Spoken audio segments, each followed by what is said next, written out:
Ave María Purísima. El último encuentro de esta iniciación bíblica tiene que ver con lo que representa la Escritura para la vida de la Iglesia y para la vida de los discípulos y de los misioneros.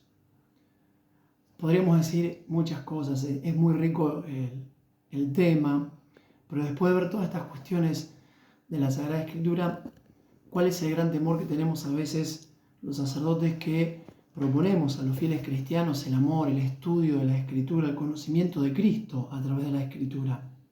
Que nos convertamos en técnicos de la Escritura y no en quienes la saborean, la aman, la escuchan, escuchando al mismo Dios y hablando con el mismo Dios. Viene a este punto algo que es fundamental. Hay una cuestión, un dinamismo en el Evangelio en que vemos que Jesús, en los Evangelios, llamó y envió, o llamó para enviar.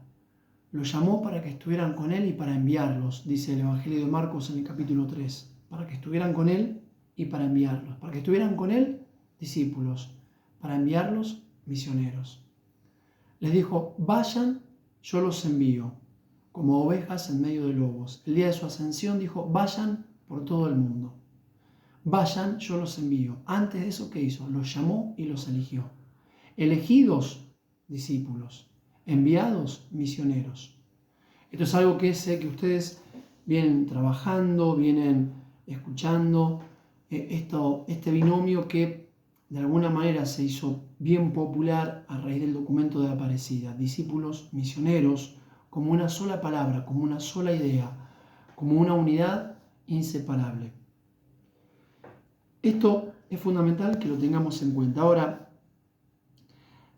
¿cuál es uno de los grandes puntos de partida de los discípulos? El punto de partida sigue siendo siempre el mismo, el encuentro con Cristo resucitado. Y por eso lo primero que hace la Iglesia es el anuncio gozoso de Cristo resucitado. Así nació la Iglesia, así nacieron las primeras comunidades. Lo vimos cuando estudiamos algo de la vida del apóstol, cuando estudiamos en las comunidades primitivas y dijimos algo de eso en el cuarto video que les compartí. En este último, avancemos algo más en eso y digamos lo fundamental, ¿no? Para nuestra vida eclesial y para nuestra praxis pastoral. Un discurso muy conocido, una idea, una enseñanza del Papa Benedicto XVI en una de sus encíclicas, Dios es amor, dice, no se comienza a ser cristiano por una decisión ética o una gran idea, sino por el encuentro con un acontecimiento, con una persona que da un nuevo horizonte a la vida y con ello una orientación decisiva. Es hermosa esta idea, la repite el documento de Aparecida, pero fíjense que decía lo que nosotros dijimos en el cuarto video. Lo primero de todo es acontecimiento, Cristo. Cristo es el acontecimiento, que no es un acontecimiento, como yo dijese, declaración de la independencia, que también es un acontecimiento. No es un acontecimiento del pasado.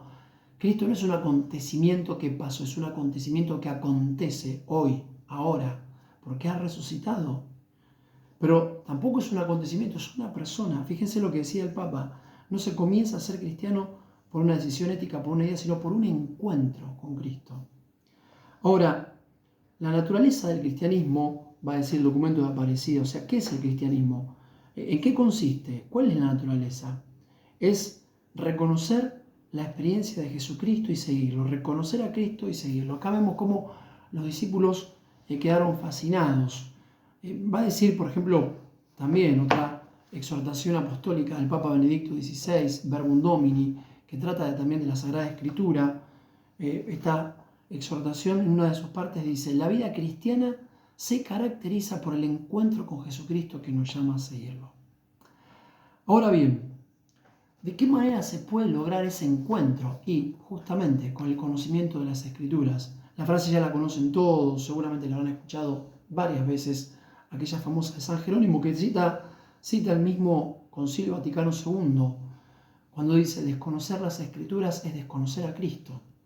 Por lo tanto, conocer las Escrituras es conocer a Cristo. ¿Cómo puedo hacer para conocer a Cristo? El poder de su resurrección, su presencia viva en medio de nuestro mundo, en mi vida, en mi alma, en la Iglesia, en la realidad que nos rodea.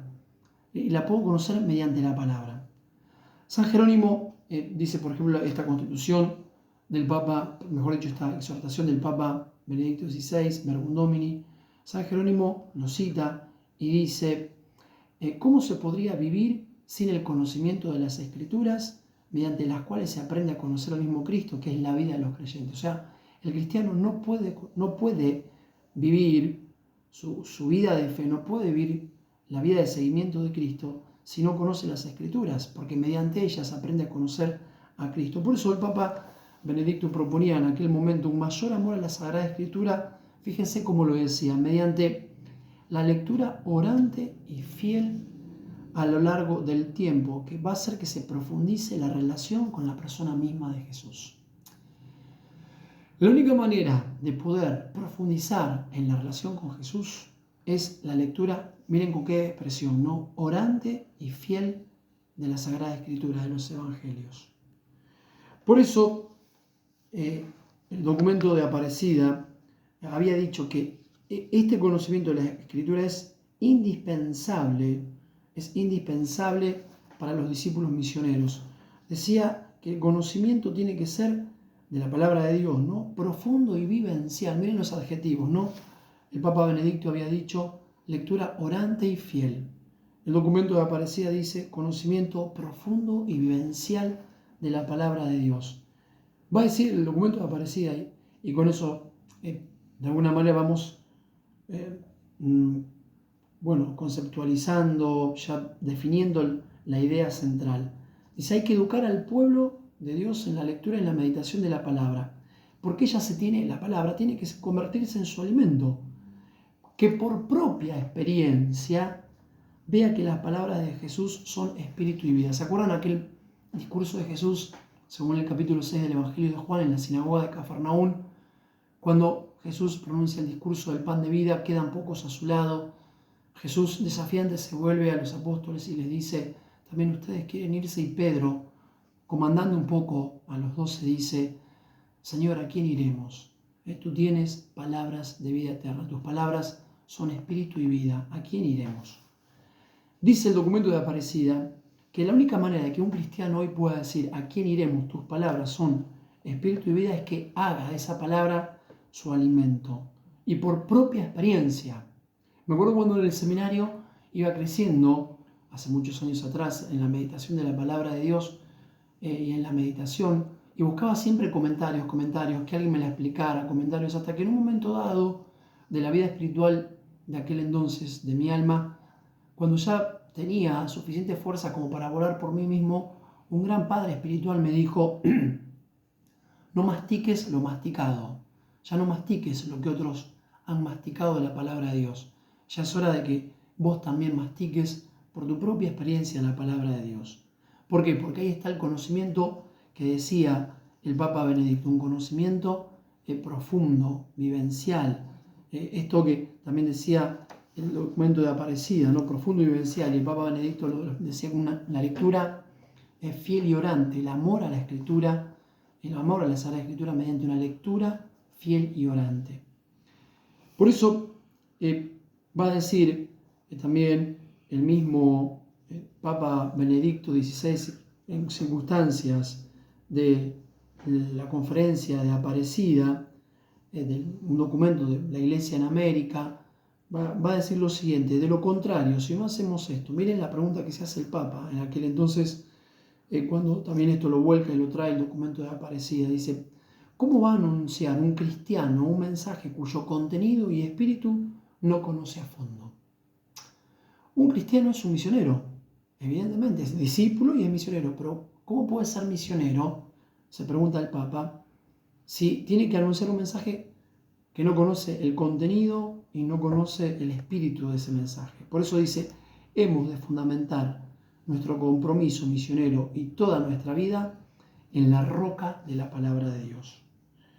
Esto es lo que el documento también Verbum Domini introduce de manera eminente cuando dice que la pastoral bíblica es la animación de toda la pastoral.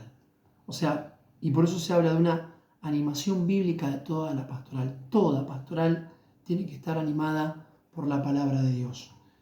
El concilio ya lo había dicho cuando había pedido que todos los cristianos aprendan el sublime, así lo dice, ¿no? El sublime conocimiento de Jesucristo con la lectura frecuente de las sagradas, de las divinas escrituras, ya sea por la liturgia. Nosotros donde escuchamos la palabra de Dios, eminentemente cuando vamos a la Eucaristía, a la misa, ahí en la liturgia, en los sacramentos, cuando vamos a un bautismo, una confirmación, ahí está la lectura proclamada de la palabra de Dios en el contexto litúrgico, pero también dice el concilio, ya sea por la liturgia, ya sea por la lectura espiritual, ya por instituciones aptas para ello, por otros medios, para que se pueda difundir por todas partes. Y no se olviden que deben acompañar la oración a la lectura de la Sagrada Escritura, para que se entable este diálogo entre Dios y el hombre. Porque, y acá citan a los padres, a Dios hablamos cuando oramos y a Dios escuchamos cuando leemos las palabras divinas. Por eso el nuevo concilio había dicho que, miren la expresión, ¿no? Que todos, sean clérigos, sean laicos, sean consagrados, religiosos, diáconos, catequistas, agentes pastorales, todos, y sobre todo los que se dedican al ministerio de la palabra, o sea, los que tienen que hablar, los que tienen que anunciar, ellos tienen que sumergirse en las Escrituras, en una lectura asidua y en un estudio inteligente, diligente, para que no se convierta el agente pastoral, el cristiano, el evangelizador, en un predicador vacío y superfluo de la palabra de Dios que no la escucha en su interior. Que Dios los bendiga.